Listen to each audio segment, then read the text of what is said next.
Good morning. In light of the recent shooting at Stoneman High School in Parkland, Florida, our class has decided to explore the issue of gun control. It seems as if more and more shootings take place in schools every year, although some statistical evidence may actually prove that to be untrue. Regardless, one child shot while at school is a child too many. So we need to look at the root of the problem. Is the problem a mental health crisis in the United States, or is it an issue of gun access? In all likelihood, it is a combination of the two factors: mental health issues and easy access to gun controls. The United States has some of the most liberal gun laws in the world, virtually allowing all citizens to own any weapon they want. This stems from the Second Amendment to the Constitution, as it reads, "A well-regulated militia being necessary to the security of a free state, the right of the people to keep and bear arms shall not be infringed." As a result, America owns the most guns per person in the world, about 4 in 10 saying they either own a gun or live in a home with a gun. According to a 2017 Pew Center study, 48% of Americans said they grew up in the house with guns. Still, most Americans commit no violent acts with their guns. So the recent focus on gun control may not be the right focus. Today we are going to explore this issue via a short debate-style presentation and a talk show. First, each side of the issue will have a series of speeches presenting the most compelling information regarding their stand. We now start the EWG Town Hall on gun control. Now introducing the participants, featuring Jesse and Chloe to introduce their sides. They will be followed by Jimmy and Rex. Jimmy pro side, Rex anti side, Jacob pro side, and Zach anti side, who will discover their stand on arming teachers with guns. Jimmy and Rex will provide statistics. Josh and Caleb will close the argument. Lastly, Nick and Natalie will respond to questions from me and the audience.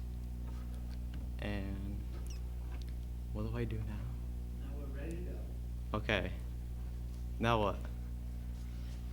Say, now I'd like to have Jesse. Oh, now I'd like to have Jesse and Chloe introduce their sides. Oh, shit. Just wait till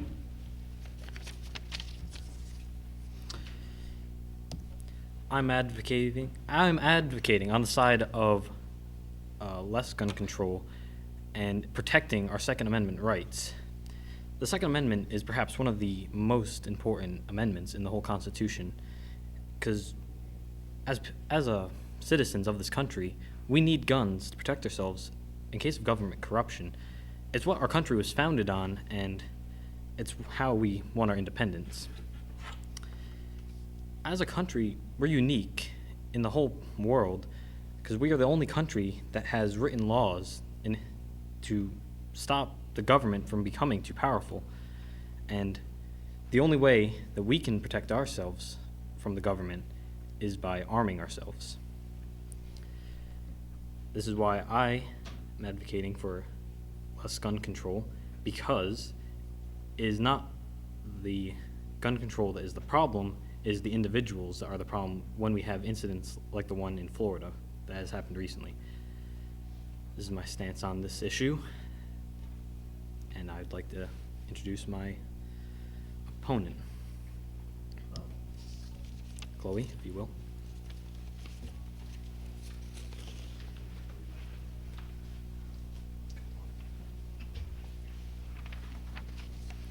Okay, so I'm advocating on behalf of anti-guns because the Second Amendment says that to have the right to bear arms, it's for a well-regulated militia, and we haven't needed a militia for many years against the government. And the Second Amendment does not state that you need a gun for self-protection or hunting even, so we should have more gun control laws.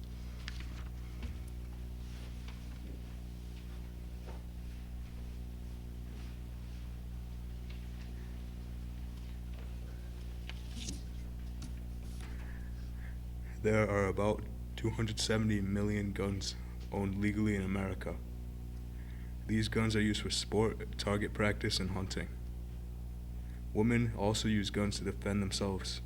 About 200,000 women in the United States annually use guns to defend against sexual abuse. Owning a gun also makes a person less likely to become a crime victim. According to a poll, 3/5 of convicted felons said they would not commit a crime against an armored person. For a country with a lot of guns, the United States has a relatively low murder rate. According to CNN, there are about 89 firearms for every 100 people in the United States. According to the same source, in 2010 there were only 99 gun-related deaths per 1 million people in the United States. There are about 323 million people in America. There are about 2.262 million deaths a year in the United States, so deaths by gun-related incidents only account for 31,977, or 1.4% of all deaths.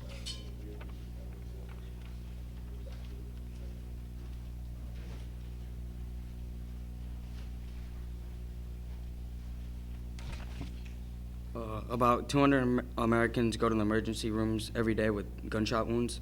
Between 1999 to 2013, there has been 464,033 total gun deaths, 270,237 suicides, 174,733 homicides, 9,983 unintentional deaths. Firearms were the 12th leading cause of all deaths causing diseases, deaths from fires, drowning, and machinery accidents. According to Public Health, legal purchase of a handgun appears to be associated with a long-lasting increased risk of violent death. And also, according to the Lancet study, putting federal background checks could reduce firearm deaths from 56.9%. Ammunition purchases could reduce deaths by 80.7%, and gun identification requirements could reduce deaths by 82.5%.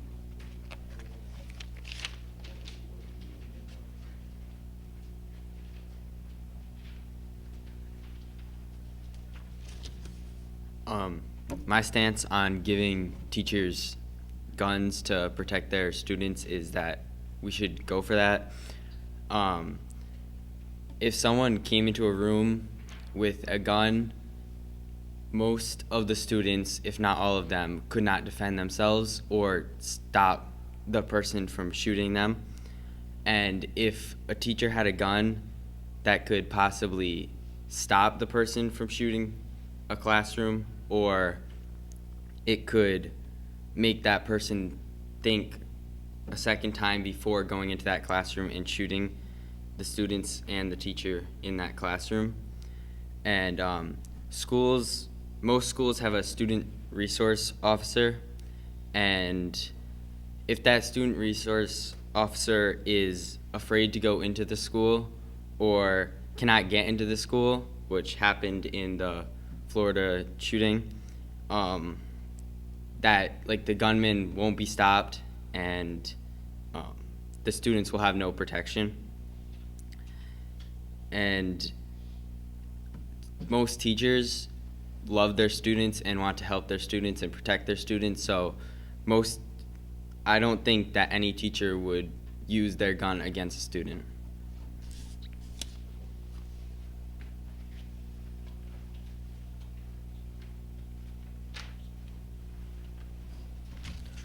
So there are many reasons why we shouldn't arm teachers with guns. Some of my opinions are that there are many teachers that are totally against guns and would not feel comfortable holding a gun or even being around a gun. Also, some kids might feel unsafe if their teachers possess guns in the room.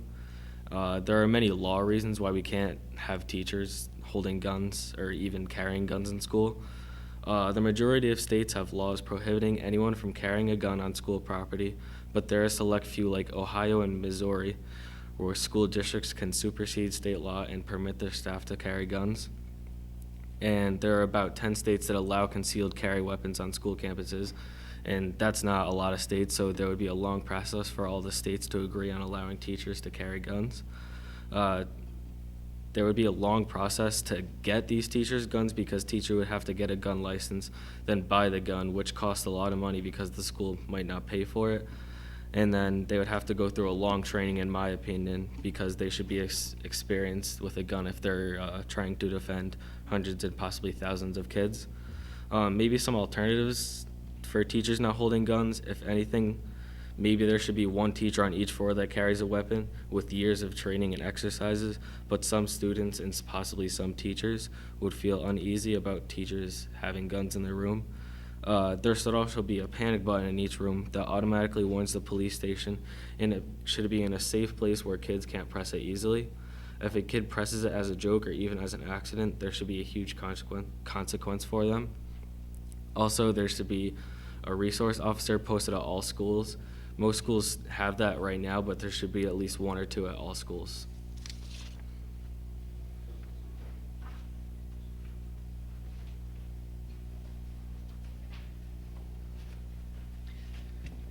Hello, my name is Josh Mergo, and I want to tell you a story. I have a very close friend. This year, she turned 24, and 3 years ago, she was raped while she was walking home from her college class to a dorm that was less than half a mile away. She is not just any ordinary person. She has done two of the toughest sports, in my opinion, that you could do. She is a rugby player, and she has been fighting full contact fights for over 10 years. So she definitely knew how to defend herself and how to fight. Despite this, she was still overpowered by her attacker that day, and things ended the way that they did.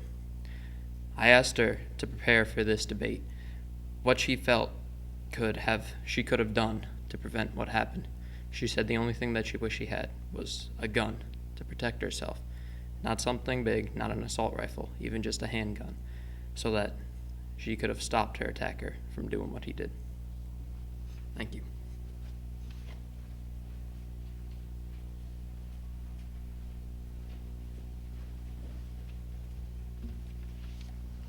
I'm Caleb Najera, and I'll be advocating against guns. Guns for many years have just become another American right, but in our recent years, guns have become an infection across America.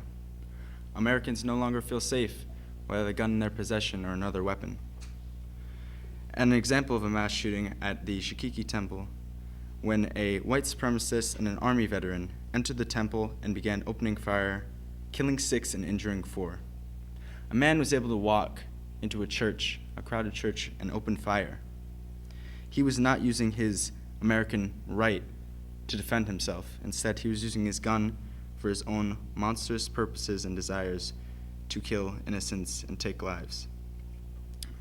Guns poison the mind of a person, like the forbidden fruit in the Garden of Eden. Guns have become an apple of temptation for the human race.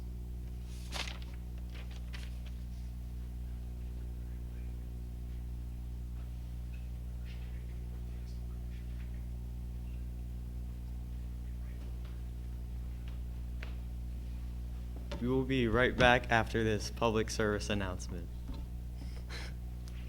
Oh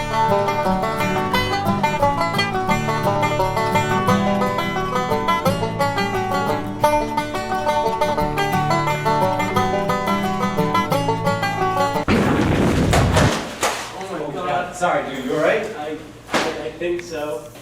You good? I'm new here. Ah, it's alright. It's alright. Sorry, dude. Thank you.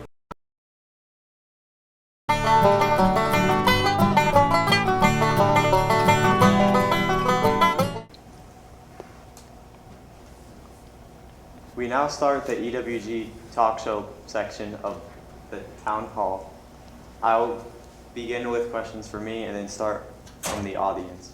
My first question is, are your gun law stances biased towards the recent school shootings? And I'm Austin, and I'm anti-gun. After hearing about the Florida shooting, it kind of changed my perspective of gun safety. I always thought about it with the new law of arming teachers. Always thought about it as a police officer. What happens if he became like a history teacher or another kind of teacher? He wouldn't really be able to be like a history teacher. So why should a history teacher be carrying around a gun, trying to save lives, when he should be in a classroom protecting the kids, getting them armed, and making sure he takes situation in his own classroom? I'm Danielle, and I'm pro-gun. I'm Josh, and I'm pro-gun as well. I feel that these recent shootings, they have affected the way that people think about gun control and the laws that relate to that. Because before we really started recording mass shootings and we started to be able to publicize them a lot through various types of media, a lot of people didn't really think about gun control. We had to arm the militia when we first wrote it in the Constitution, and then after that there wasn't really a lot of controversy throughout who should be able to own guns or not. It was mostly just, oh, you have a gun? Okay, cool. Are you killing people? No? Okay, cool. You can keep your gun. Go ahead. But once we started to see the outbreak of a lot of mass shootings and everyone started to hear about it, we started to say, wait, we should stop and think about this more. And I think that since people see all these mass shootings happening, and since we can actually hear about them, we start to think that guns are more inherently bad than before when people wouldn't hear about the mass shootings. It doesn't mean that they weren't happening. It's just that people didn't get the chance to know that they were happening. So no one was like, oh, so everyone was like, oh, okay, guns are fine. We get the odd person who's going to do something bad, and those people should pay for it. But we shouldn't take guns away from everyone. That's my stance on your question. Hi, I'm Natalie, and I support gun control. I think that the recent shootings have definitely caused more debate about guns because, like Josh said, no one really thought about it until the recent shootings have been happening. And I think more on it, more specific, the AR-15 has been used with the recent shootings, and that has been a debate because it's a military style gun, and I believe no one really has a need to have that kind of gun in their possession. So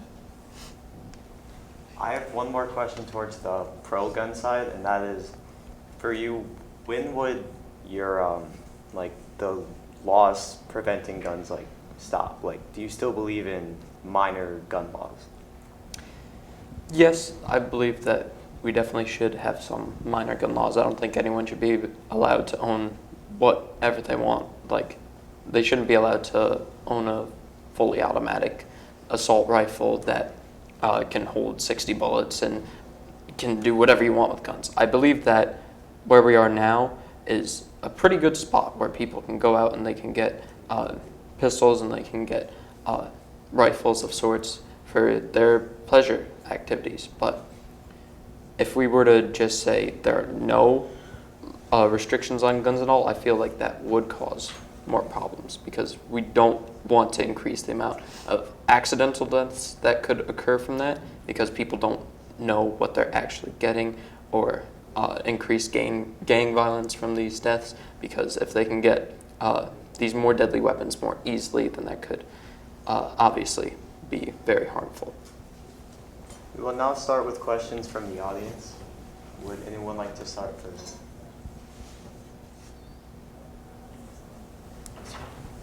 So, in many states, many automatic weapons and semi-automatic weapons are available for purchase. So, this is for either side. Do you feel that these automatic weapons and semi-automatic, as well as bump stocks and other conversion tools, should be legal? And by extension, what guns do you feel, specifically, what style of gun do you feel like people should be able to obtain? I think people should obtain more pistols and things that aren't so rapid shooting and more bullets, because it can really, those kind of bullets can even kill police officers that are trying to help and people that really don't deserve to be shot or executed the way that they have been today. Years ago, that really didn't really happen. It was more different states and countries kind of fighting for territory, and now those guns have been used to kill people and do things that really shouldn't have been happened. I agree with Austin because, like I mentioned before, the AR-15 has been used in recent shootings, and no one really should have a strong desire to obtain a gun that can fire 30 bullets in a matter of minutes, because even when you're purchasing a gun, you have to wonder what they're gonna what they're gonna do with the gun and with those 30 bullets. And I don't think that they should be legal, because I think that like pistols and like smaller weapons should like be legal, because I don't think like taking away all guns will solve like the problem. It might cause even more problems. So I think like the bigger styles of guns should be legal. But the problem with that is that the people who are looking to cause harm, they don't care about the law. If you ban these big guns, there are numerous other ways that they will find them and they will get them. And that's not going to stop them from doing what they want to do. All you're doing is harming the people that want these weapons for sport, for fun, for hunting, stuff like that. The other people, they're going to do what they want to do. And just stop taking away their ability to buy it legally will just lead them to do it illegally instead, which will thus enlarge black markets and the deep web and stuff like that, stuff that we're trying to cut down on, make sure that we're keeping it away from the population as much as possible so that everyone can feel safer. Are there any other questions? This is for the pro-gun. Since 32 of the gun owners own guns for hunting and 7% own guns for target or sport shooting, even if we agreed that fewer people should own semi-automatic weapons, how would we decide who gets to own them for target practice and who does not? I think that people with a license should have them, and if they don't have like any mental illnesses or anything, like depression, then I think they should be allowed to have guns. But other than that, I don't think people without a license or mental illness should have them. We will continue further more questions after this break.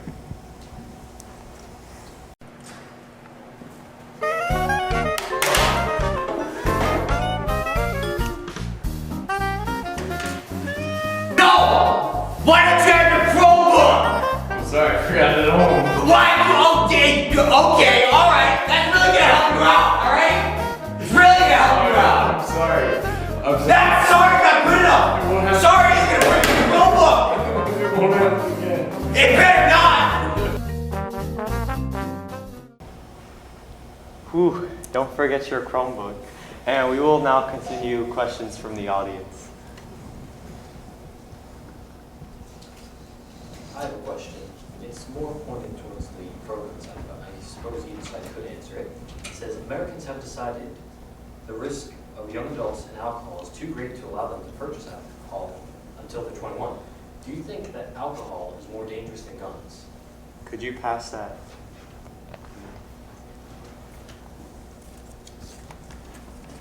Americans have decided that the risk of young adults and alcohol is too great to allow them to purchase or drink alcohol until they are 21 years old. Do you think that alcohol is more dangerous than guns?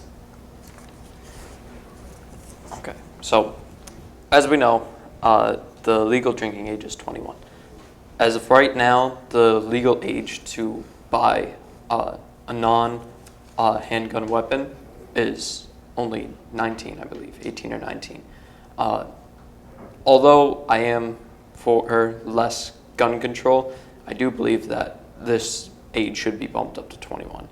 At the ages 18 and 19, you'll be too young to make this decision to take the gun, and instead we would have to wait till they're older. I do not believe that alcohol by itself is more dangerous than guns, but there have been more deaths related to drunk driving and drinking incidents than there have been due to gun accidents and mass shootings. So alcohol by itself may not be more dangerous to a person, but when you take alcohol and put it in specific situations, then it definitely can be much more dangerous than a gun can on its own.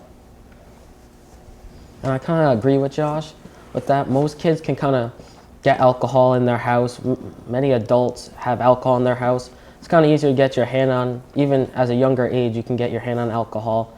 Usually it should be harder to get a hold of a gun but cases have shown it does happen.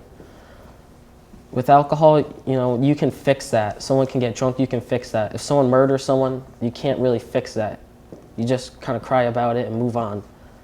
But with alcohol, you can, just use it as a little aid. You can really do a lot with it. But as Josh said, drunk driving, all these things, even people that do drink, they might go up to like a murder or something with a weapon. That might help them lead to it. Are there any other questions in the audience? Yes. So according to a CDC report called Leading Causes of Death Reports, all these ways are more likely for people to die than a firearm. So Americans were 21.5 more likely to die of heart disease, 18.7 times more likely to die of a tumor, 2.4 times more likely to die of diabetes, or 2.3 times more likely to die of Alzheimer's. And all these reasons create more deaths than firearm, whether it's an accident, homicide, or suicide. So the question is more towards the people who want more gun control and don't really like guns. Are guns really that dangerous? Because maybe perhaps we should ban sugar and fatty foods or cigarettes before guns, since they cause death as well. Can you pass that to me, please?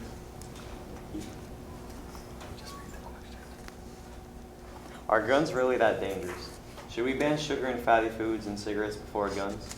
According to the CDC's leading causes of death reports, between 1999 and 2013, Americans were 21.5 times more likely to die of heart disease, 18.7 times more likely to die of malignant tumors, and 22.4 times more likely to die of diabetes, or 2.3 times more likely to die of Alzheimer's, than to die from a firearm.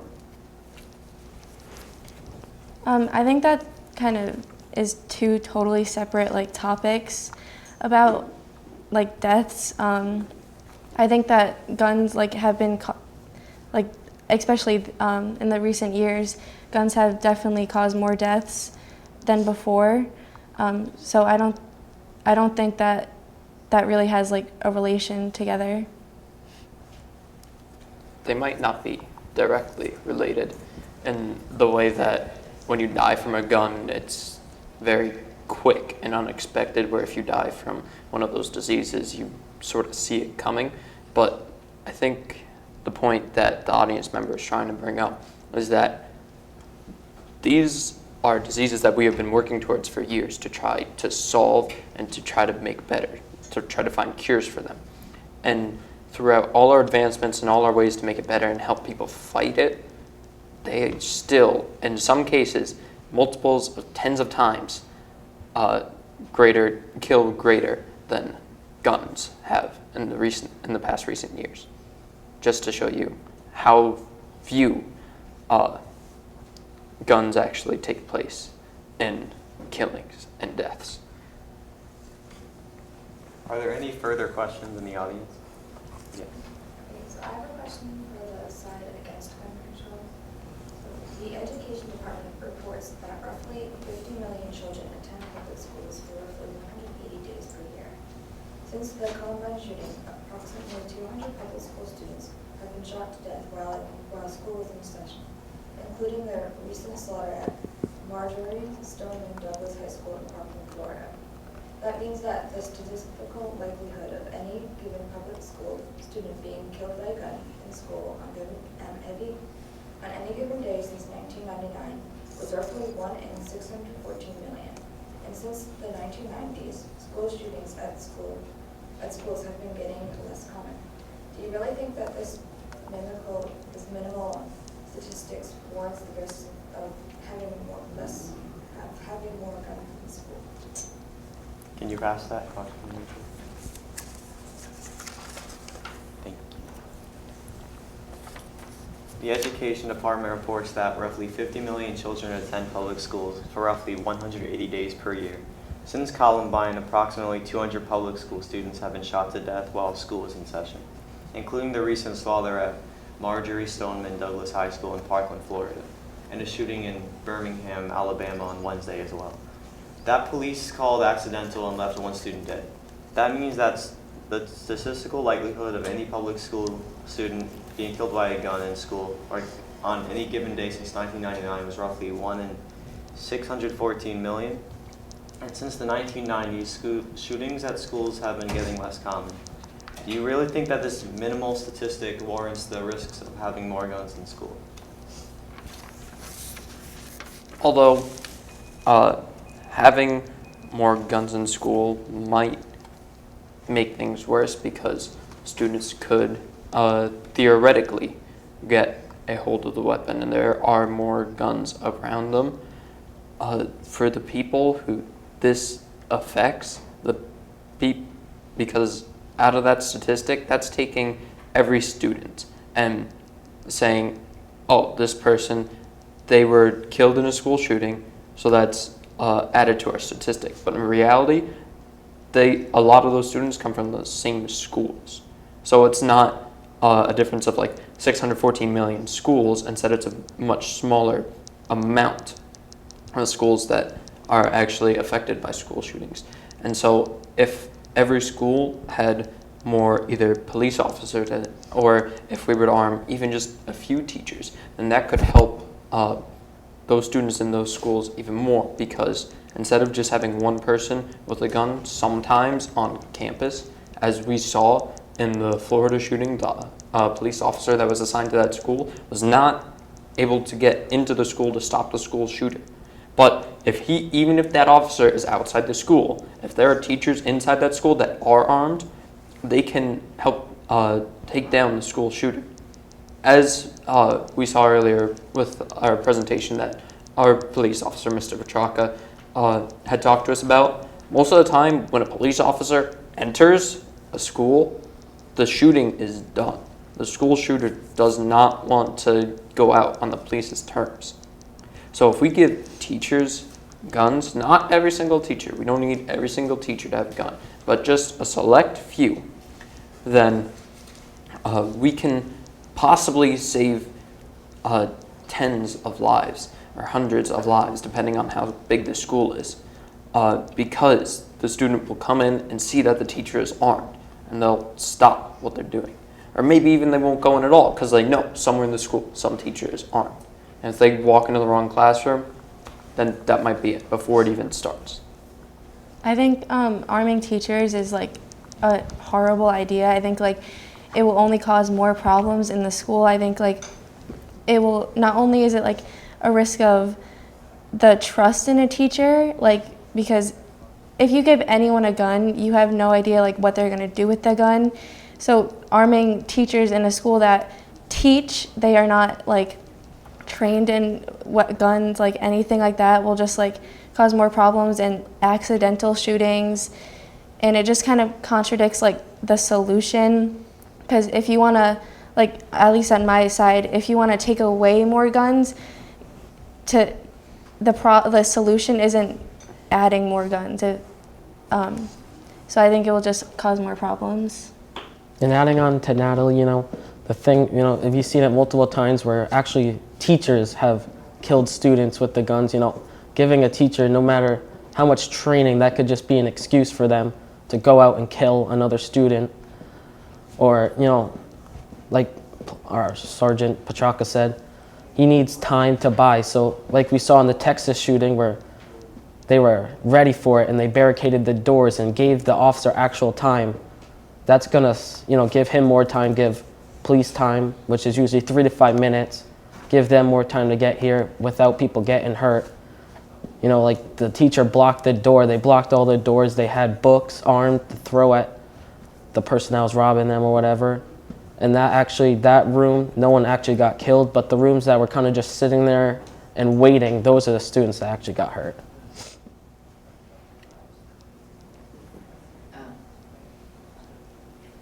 Okay. Thank you for watching the EWG Talk Show. We now end this section of the town hall.